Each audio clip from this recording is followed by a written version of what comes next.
I'm Stacy Gordon. Welcome to That's My Jam. Today I want to talk to y'all about coffee cake.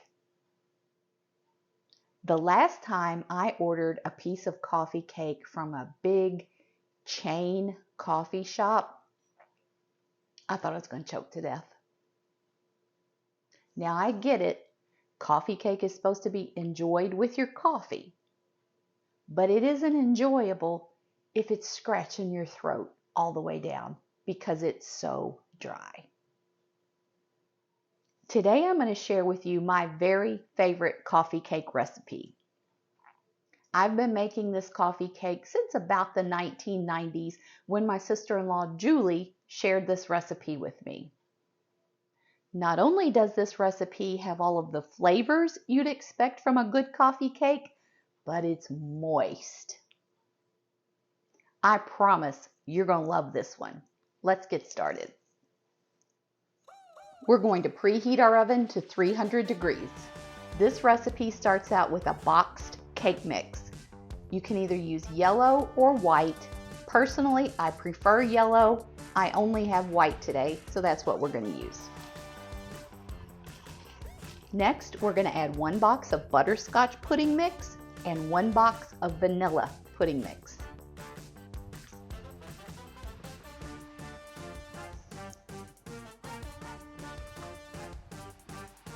4 eggs, a 1/2 cup cooking oil, and 1 cup water.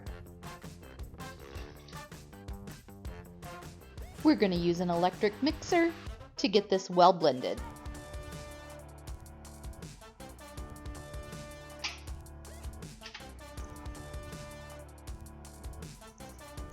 You can already see we're getting a beautiful butterscotch color. We're going to set our batter aside while we make the topping. For our topping, we only need 3 ingredients. 1 cup brown sugar, 1/2 cup chopped pecans,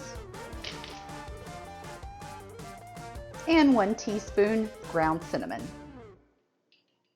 We'll just mix those ingredients together with a spoon. I'm going to put some spray oil in a 13x9 pan, and we're going to add half of our batter to this pan.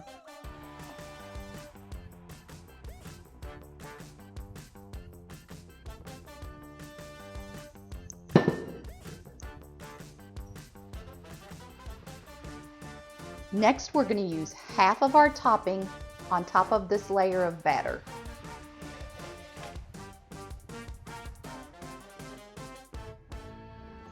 Now we're going to add the rest of our batter.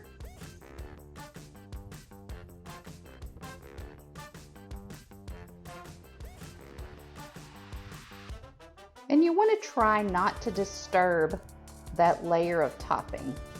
In other words, you don't really want to stir that up. You want to leave it in layers.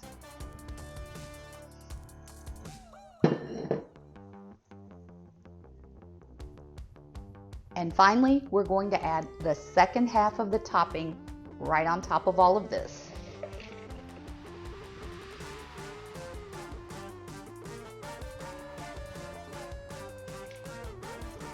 This is what it looks like going into the oven.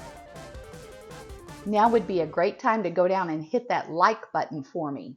And if you enjoyed the content on this channel, I would really appreciate if you consider going down and subscribing. Since this is a very dense batter and we're cooking it at a lower temperature, this cake needs a while to cook. I baked mine today for 50 minutes. Oven times vary, so you just want to make sure that you start to see this brown on the sides and you get a little bit of spring when you touch it. While this is cooling down, I'm going to get my coffee ready. S for Stacy, S for Supremes. Let's try this coffee cake. Right off the bat, you're going to be able to see that little bit of strudel inside the cake. You can see its gorgeous butterscotch color, and you can tell how moist this cake is. I've given it a little bit of time to cool, but I want to enjoy this warm. So here goes.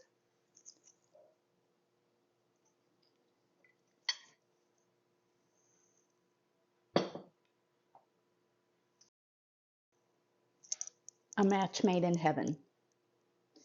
This has all of the flavor you want in a coffee cake without the dry cardboard texture. I hope you have a great week ahead. Don't forget to tune in Thursday for my quickie. Until then, turn off the TV, turn on some Supremes, and just keep jamming.